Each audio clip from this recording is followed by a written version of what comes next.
Denis Sassou Nguesso est revenu ce vendredi à Brazzaville après avoir mêlé sa voix à celle des autres dirigeants d'Afrique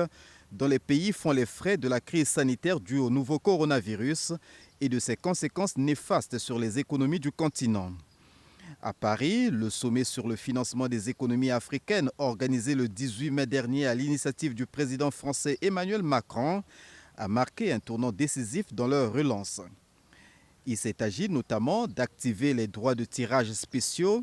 un des outils du Fonds monétaire international qui donne à chaque pays membre une quantité de droits de tirage convertibles en devises, surtout en cas de déficit de la balance de paiement.